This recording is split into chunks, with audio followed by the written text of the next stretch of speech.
Hello, everyone, and welcome back.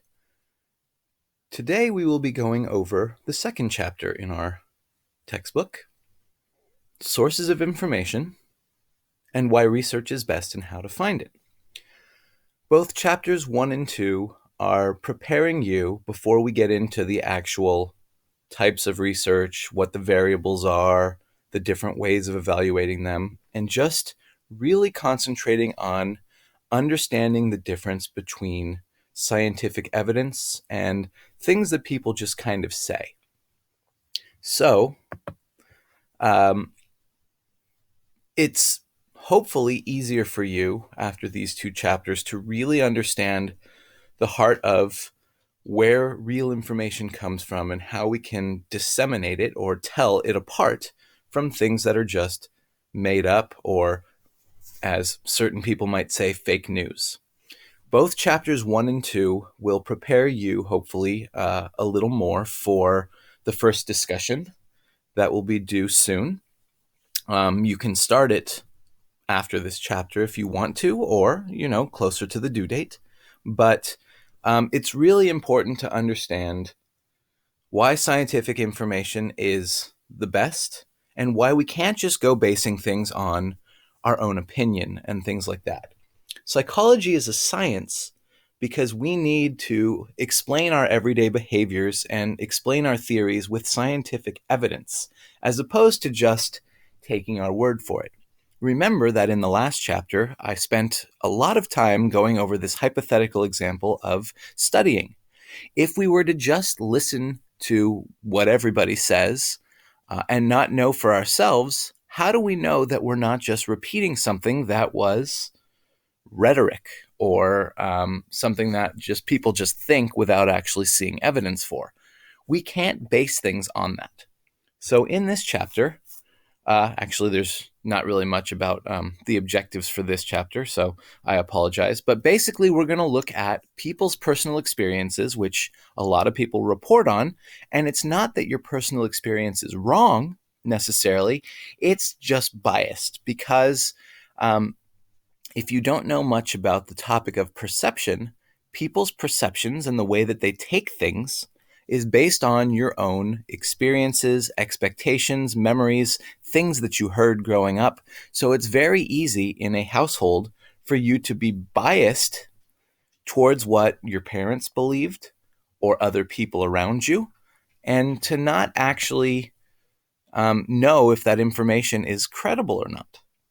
But when we do research using that scientific method, the theory data cycle, all of that stuff, it's much easier to say we did this objectively.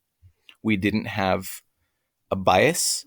We looked at the empirical evidence and we saw what the results gave us. So they're very believable. Our own experience can be very biased.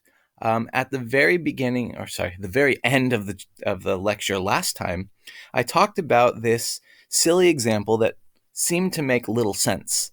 That if somebody went to the beach for the very first time and went in the water and got stung by a jellyfish, that they would claim that if you go to the beach, you're going to get stung by a jellyfish. And that argument seemed pretty silly, I would imagine, right?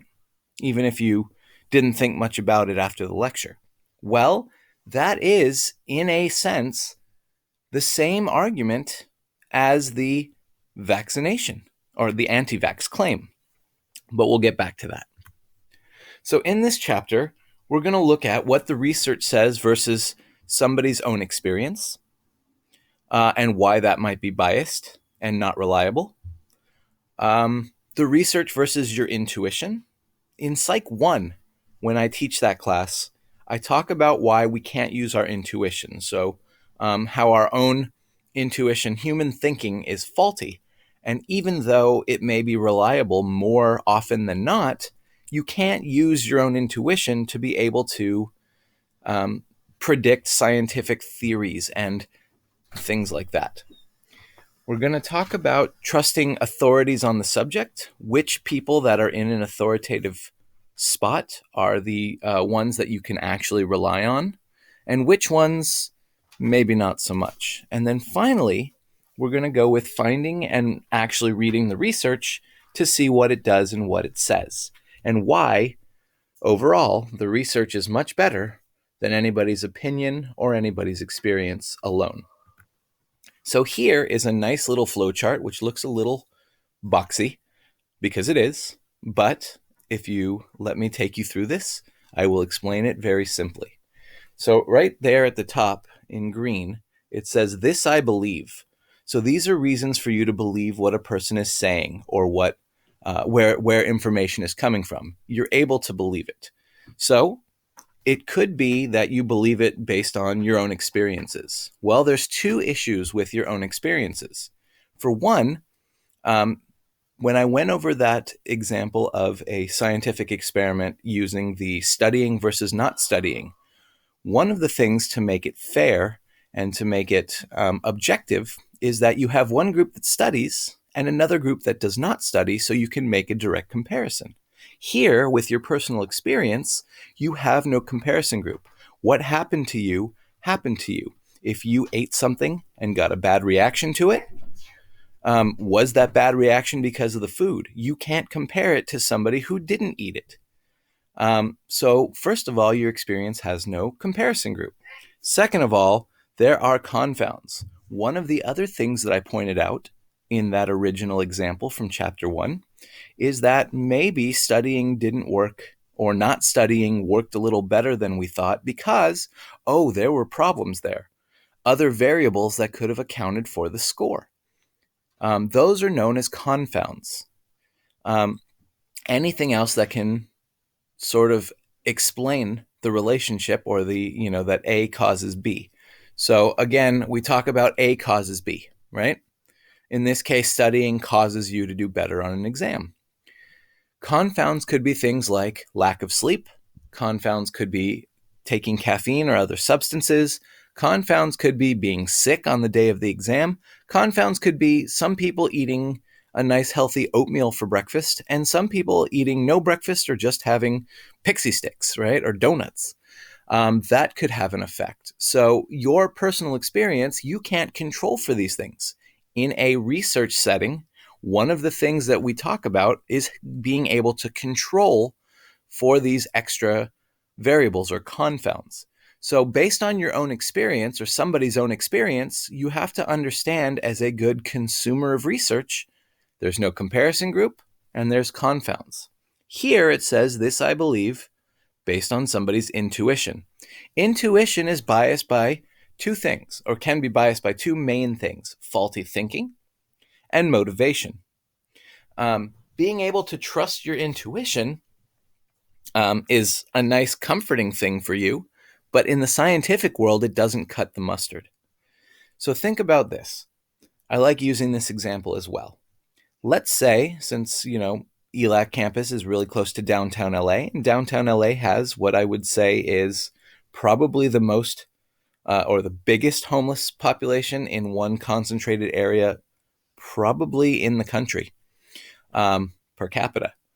So you're, going through downtown LA, whether you're walking, riding a scooter, biking, taking public transportation, and you see a person that is wearing clothes that are dirty and have holes in them, and the person looks like they haven't showered at least in a day, and they're walking down the street kind of talking to themselves.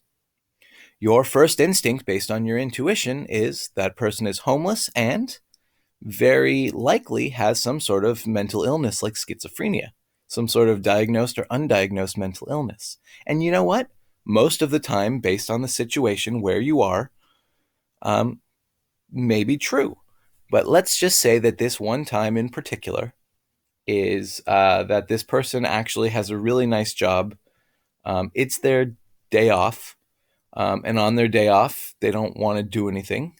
And so they're in their most comfortable clothes from many years ago. So comfortable that the clothing is holy, meaning full of holes, not religiously holy. And they are very comfortable. Sweats with holes and shirts that are old and stained and just really comfy. And why not? This person deserves it on their day off. And then they realize that they need something from the store. and it's a 2-block walk over to Ralph's in downtown LA. Their parking spot's good. There's no reason to park 2 blocks down. So this person decides they're going to walk. And as soon as they leave the house and get about halfway to Ralph's, they realize, crap, I forgot my phone at home. And so they could walk back to get the phone, or they can just, walk the rest of the way to Ralph's, grab the stuff they need, and be home before they even have to think about it. So at this point, the person is trying to remember what was on their list of the few things to get from the store. Maybe deodorant, maybe some soda, maybe a protein bar, whatever it is. And so because they don't have their phone, which had their list on it, I know that's how I do things. I take the list with me on my phone, makes it easier. They are trying to use their working memory to remember their list. So how do we do that? We repeat to ourselves. So this person seemingly is talking to themselves in their very comfortable clothes as they're walking down the street. Milk, butter, deodorant, protein bar. What else was there? And you're walking, driving, scooting by at that moment and see them doing this, talking to themselves, but you can't hear what they're saying. Clothes that make them look like they may not have a place to stay. And your intuition says homeless and schizophrenic or mental illness. And in this exact case, you'd absolutely be wrong. And you can't let your faulty thinking, because your intuition leads you that way, to tell you that. So it also may be biased by motivation. People have motivations to say certain things and do certain things. The president will repeat something that he hears and basically, goes by this idea of if you repeat it enough, people will believe it or it makes it real. And that's how a lot of this fake news crap started. It's biased by people's own motivation. And sometimes they don't even realize their own motivation. So to say this, I believe, based on experience, not a great idea. To say this is what I believe based on intuition, again, is a faulty way of thinking. What about just because a person is knowledgeable or a person is an authority on the subject? Well, there's 3 possible options on this one. If you believe somebody based on their authority, because they're a smart figure, because they're a professor, because they're the president, because they're somebody that should be trustworthy, the problems that are associated with this are it could be based on the authority's personal experience, which again brings us back over here, only it's somebody quote unquote trusted as opposed to, or at least in the spotlight, as opposed to your own experience. Or it could be the authority's intuition that's causing this. The only time that we really know an authority can be trusted with what they say, like a lot of us college professors, especially myself, is because it's based on the authority's research and the research that the authority has already looked over and deemed that this is the right things to pass on. Everything else may sound like Trumpisms. But if you believe it based on the research, then you're in a much better space. Now, last time we talked about the research versus journalism. Going to the left side of research, we have those sources that I talked about that have that peer review process vetted really highly, making sure that everything is correct in the way it was done and the way it was interpreted. Journal articles are what we talked about, which could be empirical articles printed the first time with that or replications, and review articles, which basically take a bunch of studies done on the same subject and give an overall review. What does the literature say overall in this topic or category? Chapters in edited books, that could be textbooks. It could be books that have a lot of things to do with maybe psychology or neuroscience. And of course, full-length books that all have to do with one subject. Those have references. Those have citations. You're going to find similarities in all of these. However, what about other sources? There could be sources by psychologists themselves, private books, by journalists, by lay people for popular audiences. Well, again, these are things like trade books. Maybe people are trying to make money off of things. Could be based on their own personal experience or intuition. Magazines and newspaper articles obviously do not have an obligation to stick to the scientific principles. And of course, wiki pages. So you really need to think critically about those. Could they be legitimate sources of information? Absolutely. If, as we talked about at the end of last chapter, if they if they source the citations or cite the sources, that should be the way I should put it. Sorry. Sounds like tongue-tied. If they cite their sources, if the information is clear and you can see where it came from, which usually brings us back to somewhere over here. And wiki pages, of course, those can be interpreted and reinterpreted any way you want. But again, they can be believable, just like not everything on YouTube is BS, if the right sources are cited and you know where the information came from and it's credible. So wiki pages can absolutely have the truth, absolutely be based on science. YouTube videos can as well, just the vast majority, probably not. Think about the popular press versus the actual scientific community. I've spent way too much time on this, so let's break it down. Looking at the research versus your experience. When we got into the end of last chapter, I gave you an example of vaccinations and how a lot of people believe they cause autism because of that idea of correlation does not imply causation. I use that in tandem with the jellyfish stinging you at the beach. One seems believable because it's been shared so many times around the internet and people have these feelings. The other one just seems ridiculous, but they're both pretty close to one another. With experience, you have no comparison group. You, on the left, you can see a game called whackyourboss.com, where you have a chance to beat up your boss because your boss is maybe a jerk. And, you know, what people say is, we don't like our boss. There's been many TV shows and movies and satire based on that. My boss is a jerk. I would like to be able to hit my boss. On the right, we see an experiment based on something that's called the catharsis hypothesis. So this was based on a research study where scientists wanted to know what the best way to deal with anger was. So basically, they put people into 3 treatment groups, unbeknownst to the people, and had them do 3 different things in response to something that made them angry.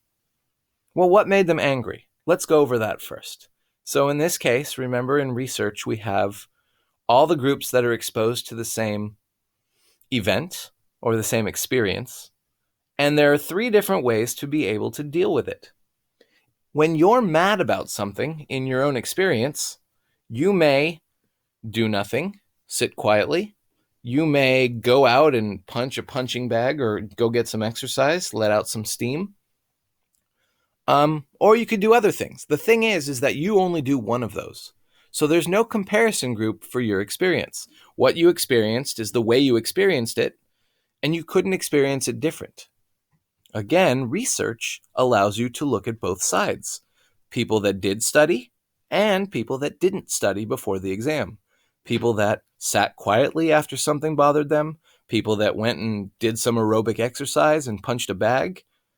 And then there was a group of people that punched the bag and were told to picture the face of the person who pissed them off, who made them upset, to see how that's done. In this case, we have 3 groups. So there is a comparison group and a couple of different treatments. And we can control for things that you wouldn't be able to control for in your own experience. a lot of things that are done in experiments are done in a controlled lab. So we can do things like control for what it was that made you mad, control for maybe anger issues, and people that get really angry more than normal can be excluded from the study, right? Things like that to make sure that it's the situation and not some other third variable or confounded variable. In this experiment, what they did was they had college students in a political science class, and all of them were to write a paper on political science. And no matter how good or bad their paper was, the TA for that class, who was hired by the researchers, told everybody that their papers were really bad and gave them either, a D or an F. I can't remember which one. Maybe it was just a straight up F. Maybe it was a D. So they could have written brilliant papers. They could have written meh papers. But in the end, all of them were told their papers were basically crap and made them really upset. After they were upset, these groups had one of three experiences. They either sat quietly in the room after he left for about 5 minutes. The second group was told to go out and get some exercise by punching a punching bag, just knowing it was a punching bag and that they were just getting their anger out. And the third group was actually told to picture, oh, by the way, the TA's name was Steve. The third group was told to go to the punching bag and picture that it was Steve's face that they were punching, not that they were just getting out their frustration, but they were targeting Steve's face, picturing Steve's face on the punching bag. And they wanted to see which of these groups would relieve their aggression the most. And so what you see from this graph, and yes, we will be getting better at reading graphs as we go along in this class, because at the end you'll be creating a graph for your experiment. The group that was punching and picturing Steve's face actually had maybe the opposite effect that you'd think, and they actually increased the aggression when they targeted Steve's face. The punching bag group themselves really had no change, so exercising and punching the punching bag didn't really do much to change their aggression. They weren't more aggressive, really, but they weren't less aggressive. It was the people that sat quietly and did nothing for 5 minutes in a dark room and almost like a meditation-like experience. And so what we can see based on the research with comparison groups, controlling for any confounded variables, sitting quietly was the best way to deal with this aggression after getting pissed off because Steve said that your paper sucked. So, in this way, we can see this. Research is much better than your experience. Back in the 1700s, before medicine was ever modernized, there was no medication. That hadn't been discovered yet. There wasn't enough technology to do a lot. People knew a little bit to try to prevent infections, but there was no antiseptic or anything like that. So what they did was they used a technique with leeches called bloodletting. I was actually talking with someone the other day, and they asked if leeches were still used to sort of suck blood, and I said, well, not in modern medicine, but they're still around in some parts of the world in some places. Anyways, that's not really much of anything. It just reminded me of that. So here in this bloodletting example, somebody would come in and they'd have a sickness that was maybe prolonged, a couple of weeks long, something that was worse than your average cold. And remember, a lot of people at this time could die from the flu because it was harder to treat. And obviously there were no vaccinations then. So we should really be thanking and singing the praises of vaccinations, but I'm not selling them, so it's not that's not my agenda. Just saying that's why polio is no longer a thing. So the person would go in and the doctor would say, well, we need to suck out some of that bad blood. So they'd put leeches on you to suck out some of the blood not all of your blood, because that would kill you. And they would say, hopefully, once the bad blood is out of your system, because the leeches were supposed to take away the bad blood, then hopefully you'll do better. So looking at comparisons, the one thing that they didn't do is take into account all the other times. You really have, as you can see on the right, 4 scenarios here. You can have somebody that was bloodlet and they recovered. You can have somebody that underwent bloodletting and they died. And you can compare them to people who did not have bloodletting. In this case, doctors sang the praises of bloodletting based on the fact that it worked. And that's really all they took into account, is the number of times they did it and the number of times that it worked. So we can look at a baseline comparison if you take all 4 into account. Here on the right, table 2.1, we have a baseline comparison. So here we have to look at all 4 numbers in all 4 categories. We see that there were 20 patients who had bloodletting done and recovered, and we had 80 patients who had bloodletting done and did not recover. So 20 out of 100 gives us a 20% recovery rate. So of the patients that were bloodlet, 20% of them survived.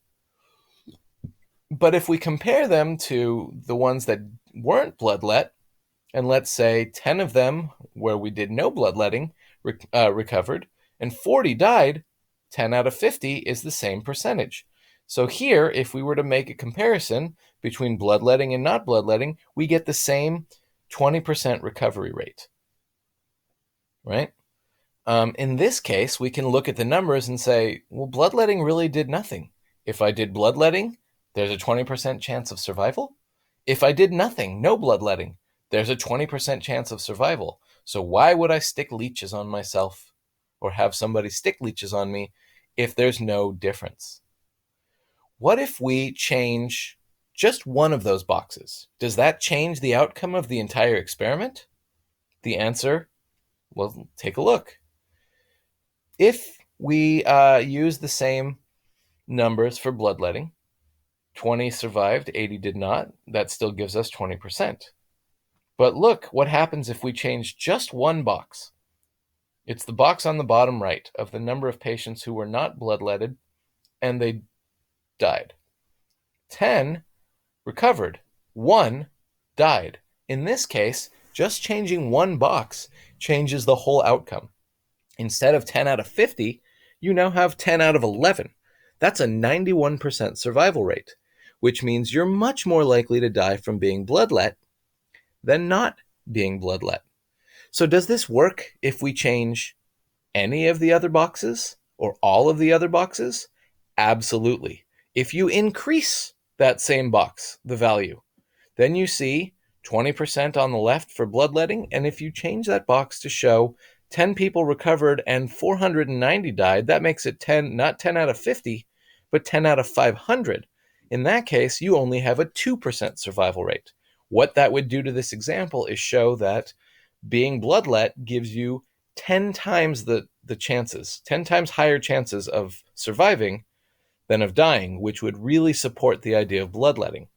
The problem with people in this time period is that they didn't take into account the times that it didn't work, or the times that they didn't do anything and it did work. This is where personal experience does not compare, because they don't take that research into account. Here, you have to take all the numbers into account. You have to be empirical. You have to understand when you bloodlet, you have to compare the times people died and survived to the ones that were not bloodlet and the times that they died and survived. The only real way to do the research is to compare all 4 groups. But a lot of times in life, and not just back in the 1700s, people fail to do this. So again, looking at experience, this is why we say it doesn't have a comparison group. If you were a doctor that did bloodletting, you only based it on the times you did it and the times it worked. Doctors probably never even talked about the times it didn't work. And of course, You wouldn't compare it to not bloodletting because you're the bloodletting person. So that's what you're doing. Personal experience does not have a comparison group. Oh, so there's a survival rate of 20% as compared to what? There's no answer for that with personal experience. So look at these survey questions. And this is, again, another time where I'd ask you guys to give me an answer based on this, but I'll do it for you. Here this says, these are basically just research questions from, this one is Ladies Home Journal, LHJ, in 2011, from an article called 6 Weeks to a Younger You. They asked a bunch of women who answered this either online or in the magazine. They wrote in, does volunteering help to keep you young? And what we find is 76% of people who volunteer feel younger than their age. Okay, that sounds kind of nice. It sounds kind of promising. Hey, this makes volunteering sound pretty good. It makes, not only are you contributing to society, but hey, maybe you're going to feel even younger.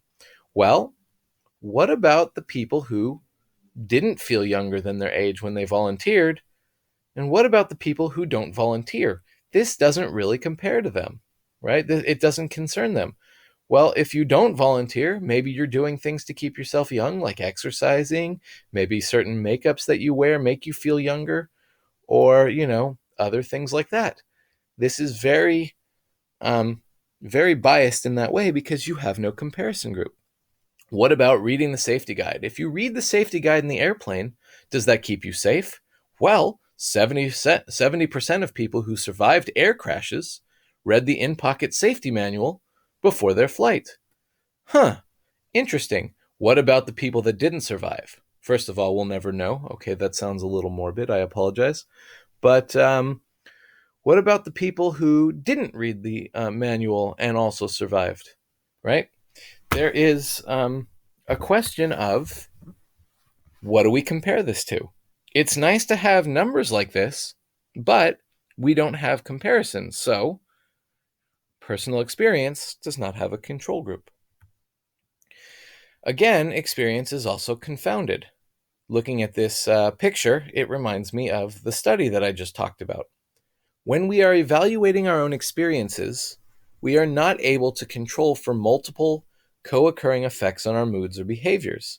When you were mad at Steve for giving you a bad grade, was it because the way that Steve talked to you? Were you hangry and hadn't eaten in a while, maybe had low blood sugar, higher testosterone levels in men, which could make people more aggressive? There's a number of factors. There's some people who, just go through class trying to pass. And so if this one time Steve says, your paper sucked and you got a D, maybe you're like, that's not much worse than usual. Or there's those people that are striving for straight A's. So a D is going to be D for devastating, right? In that case, that may change the way that your anger comes out. So there are always multiple things and effects that we're not taking into account. The beautiful thing about research is that we try to eliminate as many of those things as possible. So again, if I go back to our study on studying, our research on studying versus not studying, we can control the number of hours. We can specifically define how they're studying. We can control for any of these co-occurring effects. Everybody eats at the same time in a perfect experiment, perfectly controlled. Everybody sleeps the same amount, gets a normal 6 to 8 hours of sleep, and not, doing your 6 hours of studying the night before the exam. Nobody gets caffeine. We can control for a lot of these different factors that you can't control for in the real world. So not only does experience not have a control group, but there's multiple things that could be happening. There could be a lot of different things going on when vaccinations are given. The most likely parsimonious response is that it's around the same time that these deficits would automatically appear.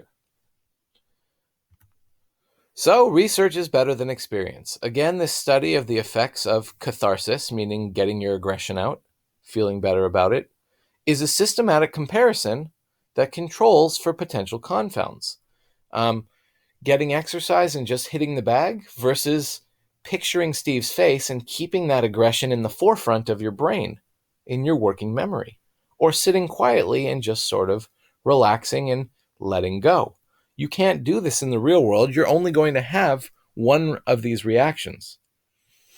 We can control for low blood sugar. We can have everybody eat a meal before they turn in their paper. And we can, control for any other potential confounds or co-occurring events. If it's too hot, we can make sure, some people, I get really cranky when it gets too hot. I need air conditioning to survive. So we can put them in a room that's temperature controlled, right? There are many different things that we can do as good producers of research to be able to eliminate some of those confounds. And of course, by giving people multiple groups, we also have comparison groups to look at the behavior. In this case, 3 different groups. So remember that we talk about research being probabilistic. There may be people who just never get mad at a bad grade, and they go, well, I guess I did kind of suck. Piggybacking on what I said in chapter 1, we never say the word proof. So in research, we talk about it being probabilistic, meaning that it may work for the majority of people. Vaccinations, medications work for the vast majority of people. Studies will find that some people in the group that exercises may feel that that's better for them than just sitting quietly. I know that as a kid, I never had ADHD or ADD or anything like that, but I was, and kind of still am, hard to sit still and just relax. I fidget a little bit, and that's why I like being up and walking about as a professor. That's why it's a good career for me. So these findings are not expected to explain all of the cases. There may be people that felt better after punching what they, pictured as Steve's face than actually sitting still. I would probably be better off myself in the exercise because I can tune everything else out, hitting a punching bag or maybe just going for a run or, ideally for me, playing basketball because that's what helps me to forget the real world, but can't do much of that right now. So there are exceptions. Not everybody's going to like In-N-Out better than Five Guys, and it's okay if you're wrong. So what about your intuition? Why is this faulty, as I started to go over earlier, and now I'm just kind of hammering the point home? Intuition is biased by faulty thinking. In Psych 1, I talk about things like the hindsight bias, where when you already know the outcome, you are fooled into thinking you knew it all along. That's faulty thinking.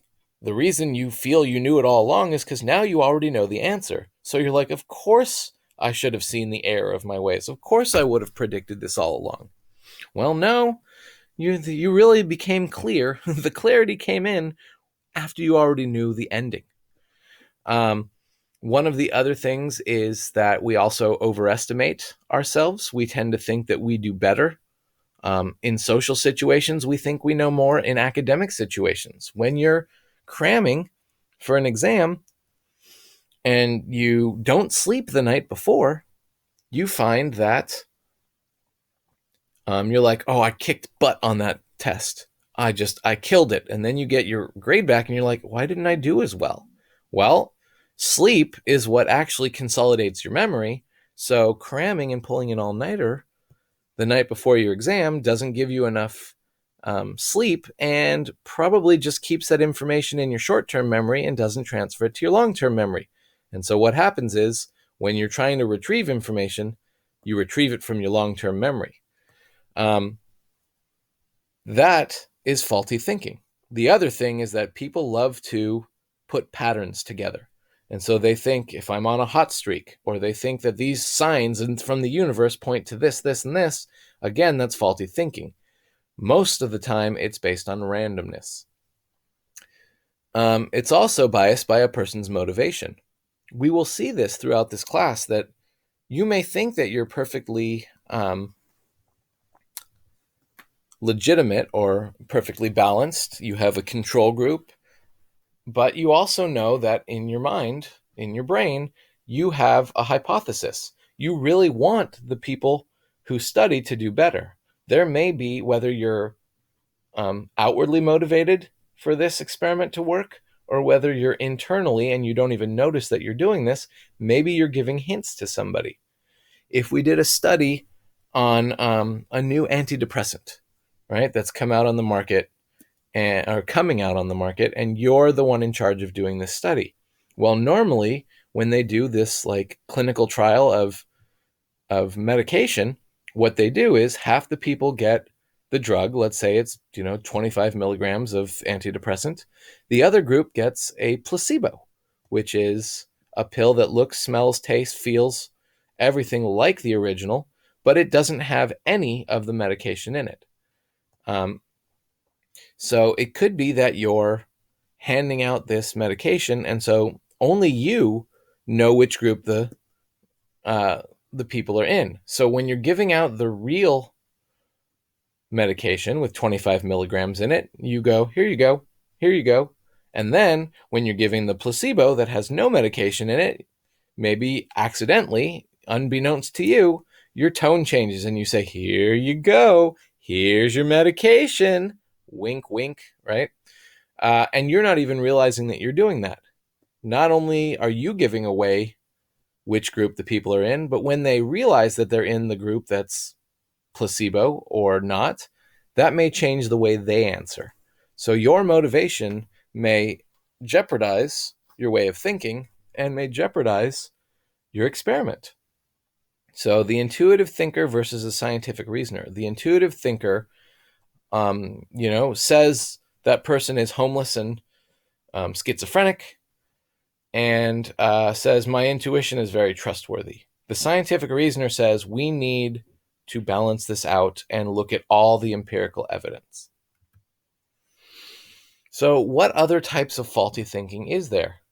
And this is a lot of times where conspiracy theories come in. There's actually, I can't remember the exact phrase for it, but there is an idea in psychology that the reason why a lot of people believe conspiracy theories is because the truth doesn't have a good conclusion. Whereas conspiracy theories, when they're really well crafted, make for a good story. So a lot of times people are swayed to accept a conclusion just because they feel, well, this makes a lot of sense. So people going around saying that masks are actually more harmful to us than not wearing a mask are believing in a false statement, not based on science, because to them, well, I can't really breathe.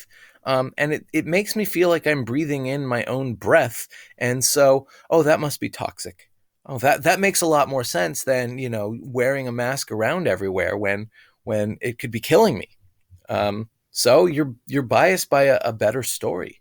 Conspiracy theories try to come up with reasons why stuff is happening.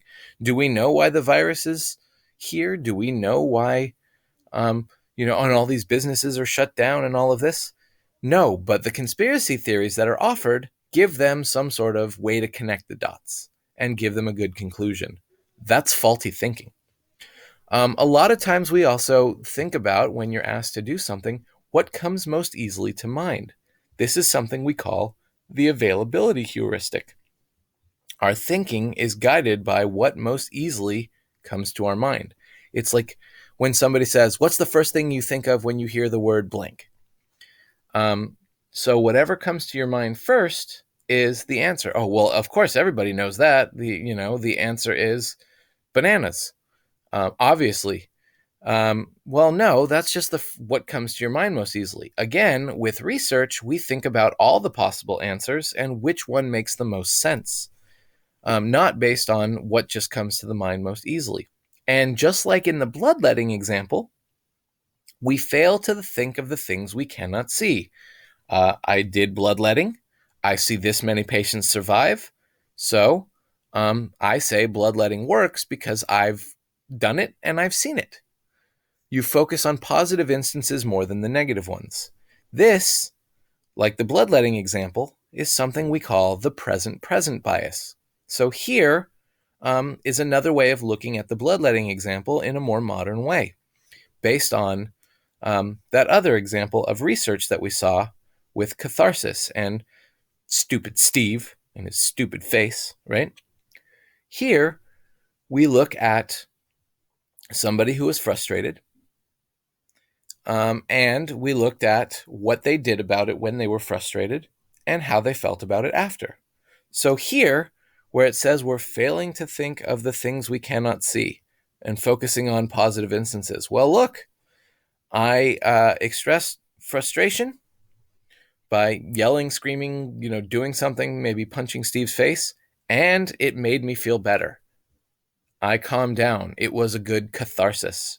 Well, that happened 5 times. The outcome was present and the treatment was present. What about the times you expressed frustration and you actually felt worse? That's actually double the number of times that it made you feel better, and yet only what comes to mind, or you only think about the times when it actually worked. But you would be way off because it's double the amount of times. 10 out of 15 times when you did it, you actually felt worse. What about the times where you did nothing and you felt better? You just sat quietly or you just kind of let it go? That 10 times. So not only more times than you expressed frustration and felt better, double the amount of times when you did nothing and you felt better. That's absent present. And what about here? When you felt worse after doing nothing was only half the time. In fact, the same number of times that you did something and felt better is the same number of times that you did nothing and felt worse. So the only thing, the availability heuristic or the present-present bias, right? The only thing that comes to mind is the times you did it and the times you felt better about it. But again, in order for us to really understand what's happening, we need to take all of the evidence into account. By doing this, you're just as likely to feel worse by expressing frustration as you are likely to feel a lot better if you do nothing. So in this case, we have a control group, what happens when you did nothing, and we take into account all the evidence, not just present. The availability heuristic also can be thought of when you go to we'll talk about, since in chapter 1 we talked about buying a new car, you went and got a new blue car because you like blue. A nice Bruin blue, because that Trojan nasty colors, no, we don't, it looks like McDonald's. Anyways, so go Bruins. You go and buy your car, and then you drive out onto the freeway, and all of a sudden, whoa, look at the amount of blue cars that there are on the highway. I never knew there were so many blue cars. Well, there's probably always been about the same amount of blue cars as you're driving down the freeway. But now, because you just bought a blue car, it's what comes most easily to mind, and it's what you guys and gals pick up on as you're driving home in your new blue car, right? That is another example of the availability heuristic. So again, in the present-present bias, you're looking at only 1/4 of the equation, the times you did something and the times you felt better. It's like going to debates and a person is horribly bad the whole time, but one of the questions, one time out of the whole thing, they get an answer right, and maybe it's a better answer than their opponent. Again, I doubt this is true for Trump, but let's just say there was one thing that really was nailed. Everything else was horribly off, horribly wrong, lies, completely off topic, right? People on Fox News or whoever are going to concentrate on that one thing and say, he destroyed his opponent because look at what he did here. All you're doing is taking into account the one time where he got things right and maybe even had a better answer, and not looking at everything else and basing your opinion of the whole thing based on that. Another example of the present-present bias. Intuition is, of course, also biased by motivation. A lot of times, and this is where I'll get to the anti-vaccination part, we focus on the evidence that we like the best because it fits our narrative and it fits our agenda. So we only seek and accept only the evidence that supports what we already think. A lot of people use the original study of vaccinations have a link to autism because there was a study that showed definitive proof, and this is when they become scientists. The study was published in about 1996 by Dr. Andrew Wakefield from the UK. The problem with this is that he came out later and said that there was an agenda, that the company that he got funded by had an agenda, and that he basically made up the data. Also, I would like to point out on the scientific side, this data was based on 12 people. Now, when you see these clinical trials and all the vaccinations for COVID going on and all of that stuff, it's based on hundreds of cases at least. If they're really efficient, thousands of cases. This was based on 12 cases, and he said there was a link to from vaccinations to autism, that it can actually change your genetic structure and give you autism. Then he came out later and it was denied. But yet, a lot of people, even though this was debunked, he lost his medical license for life, is never allowed to practice medicine again. People still use this study as proof. Again, we don't like the word proof, but they do. Proof that vaccinations cause autism. There was a study that came out about 3 years ago based on over 95,000 people that showed no link between vaccinations and autism. Again, I point to that wonderful phrase, correlation does not imply causation. But if it fits your narrative, even though it was debunked, people don't care. They're going to stick to that. We have the authority figure of, which I'll get to next, of Jenny McCarthy, right? And because she is a celebrity of sorts, she is a voice of authority, and her personal experience says, I gave my son a vaccination, and my son then developed autism after the fact. Correlation does not imply causation. Allergic reactions, sure. Does it cause your genetic structure to change based on the ingredients in the vaccination? Absolutely not. Sorry about it. What about asking biased questions? Well, when you ask biased questions, you're doing that to get expected answers. We ask the questions that are more likely to get the answers we desire. Well, can you explain it? No, well, there it is. Proof that you can't explain it, science. So it's got to be the way that I see it. And of course, being biased about being biased. Well, I did my research, and this is what I came up with, clearly and definitively. There are so many other studies that are done in an actual scientific, empirical manner that show no link. Another study came out last year, which again shows thousands and thousands of people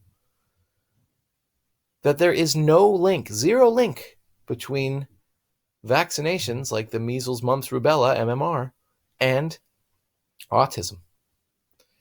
So, you may also say, well, you scientific people aren't looking at all the evidence. You're only looking at the evidence that agrees with you. No, we're looking at the empirical evidence that's actually done correctly. So they're seeing the bias in others, but of course not themselves. Everybody's guilty except for me. So they're biased about being biased.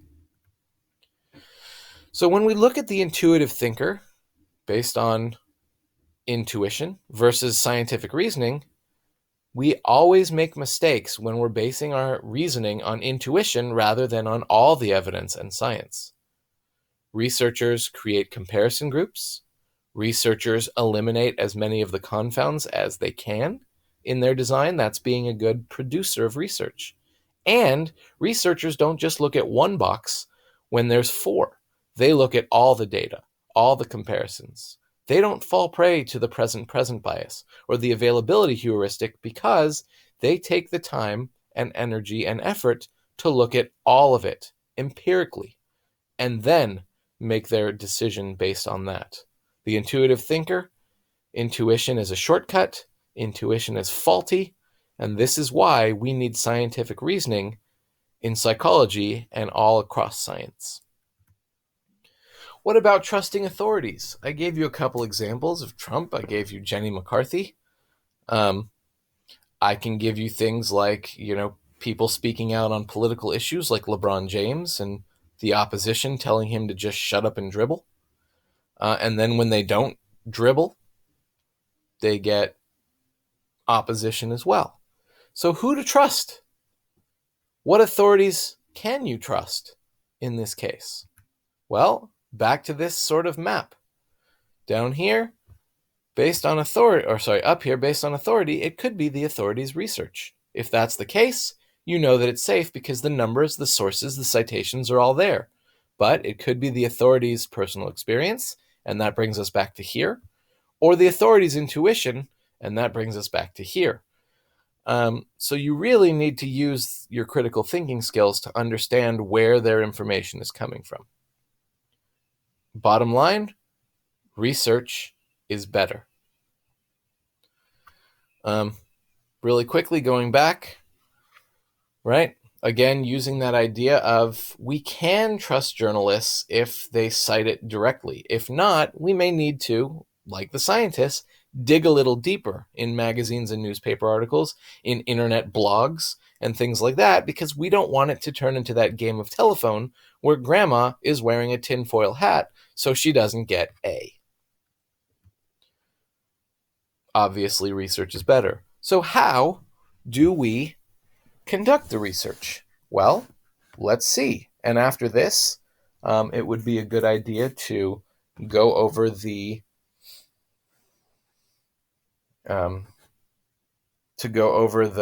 assignment for the end of this week by Sunday night, which is to look up research in the library database. And I have a separate assignment and a separate tutorial on how to do that.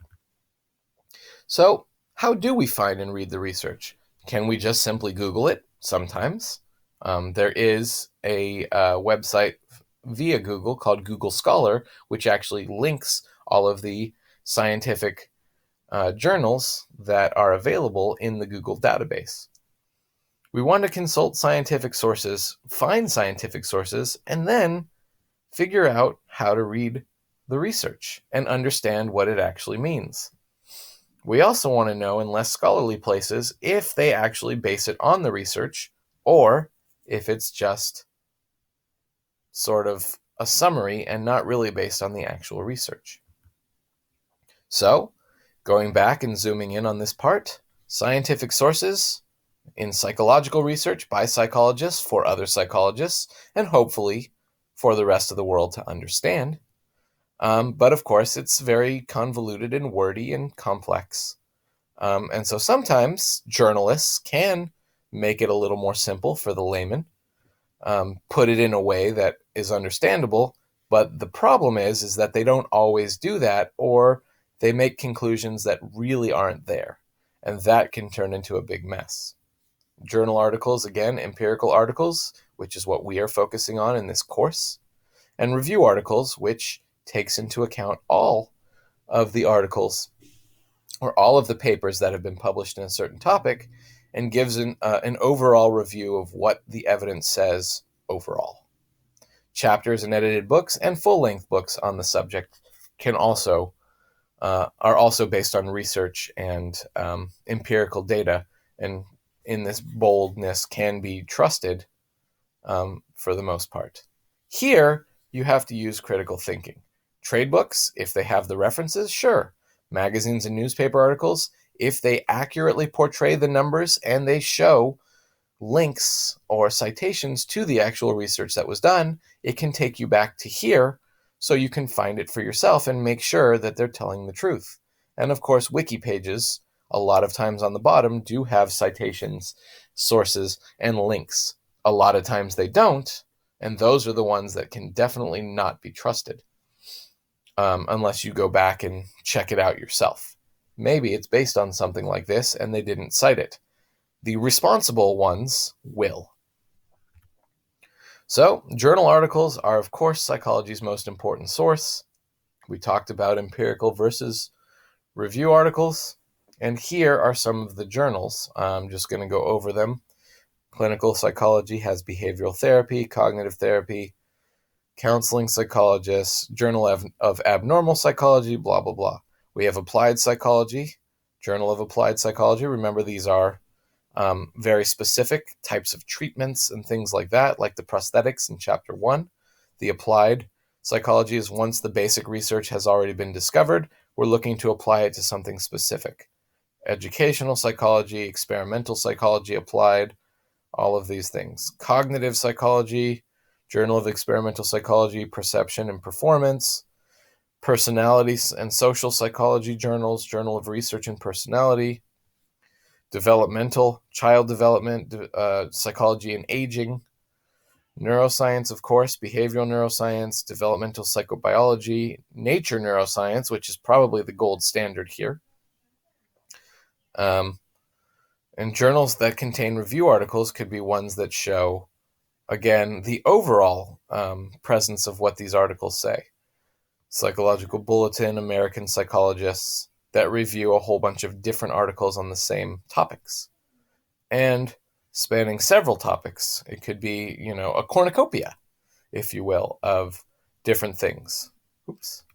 So, psychological science, psychological methods, Journal of Social Issues, the emotion could be a bunch of different topics in the same journal. Books, you either have full-length books or chapters and edited books. Obviously, different chapters for different sections in this book and most textbooks and journals. Journals like hardback, like Journal of Abnormal Psychology, things like that could be considered both. That would most likely be a journal, but most of these textbooks and maybe self-help books and things like that, full-length books that cite the material, evidence-based treatments, cited sources from experiments. Those are the ones that we don't have to worry about if the information is false, because they go through and reference a lot of these studies that were done, like the textbook that we have right now. And so you can believe, because again, it's gone through that rigorous process. Reading scientific sources. When you are reading and digesting an article, and don't worry, for this first assignment, you do not have to read and understand what the article is saying. We will have plenty of time for that, as this is only week 1. But when you're looking through this, the different sections of a paper, which I'll introduce to you now, and then we'll go through them individually as we go throughout this course, is looking at what the article is saying. There may be a lot of confusion, the way that it's worded, the terminology that they use, the way it's written, all of that stuff. So the guiding questions that you want throughout the entire paper is, what is the argument they're trying to make, and what is the evidence they found? Here in the Personality and Social Psychology Bulletin, we see the beginning of the paper, which is that catharsis study in 2002 by Bushman. Does venting anger feed or extinguish the flame? Catharsis, which means feeling better afterwards. Rumination, which would be excessive thinking about it, overthinking. Distraction, anger, and aggressive responding. So what we're first going to find in a journal article, and you guys may have had some experience or a lot of experience with journal articles before this class. Some of you may have had almost zero or none at all experience with it. So when you first get an article like this, you're going to find an abstract, which is basically a beefier paragraph that gives an entire summary of all of the other sections, except for the references, and gives you an overall view. When you go into a journal database, you're going to find that your search is going to come up with the abstract so that you can read basically a one big paragraph version of the paper to see if maybe it's something that you want to look at or not specifically. So it gives you a little bit about the background of the paper, which is in the introduction. The introduction introduces the topic itself and lists some of the studies that have been done that I talked about in chapter 1, where we look at the evidence of what was done before your current experiment. The method section, which tells exactly how you did it in a step-by-step fashion, which we'll be focusing on for our first paper. The results section, which tells you, based on the data collected, did we get what we hypothesized? And the discussion, which is the why. If we got what we wanted, if we find that studying causes people to do better in class, why do we think this is? If sitting in a quiet room and decompressing for 5 minutes was the best way to deal with anger and aggression, why do we think this was? What does this mean for the field of psychology as a whole? Were there any things in this study that were done that we could have done better? Right? That's in the discussion section. And then the references give you all of the citations and all of the previous research that you put into this paper in a way that you can look it up yourself and see what those other ones do. So these are the main sections of an empirical article, and these are the sections that you're going to concentrate on for your manuscript. So when you're reading the article, you're asking yourself, what's the argument? That there are better ways to deal with anger than others, maybe? What's the evidence to support this? Looking at that graph and going through and looking at the results, people felt less angry and, felt better overwhelmingly by sitting in a room as opposed to hitting a punching bag or picturing Steve's stupid face. When you look at chapters and review articles, you're asking yourself for the same thing. You're taking all of this information, whether it's one study or whether it's a collection of different studies, to make one point. What's the argument? What's the evidence? Can I believe it? So all of these different types of research, you're approaching with the same method and the same ideas and the same main questions. Finally, looking in less scholarly places, the retail bookshelf, the popular press, which can be disastrous sometimes or can be spot on sometimes, and of course wikis at your own risk. If they actually give the citations and the information from the article where you could easily look it up yourself, then they can be believed. If not, it's a little harder to be able to believe it. So again, this I believe based on experience, no comparison group, confounds, not a great idea. Based on intuition, that's biased by faulty thinking and biased by a person's motivation, or both.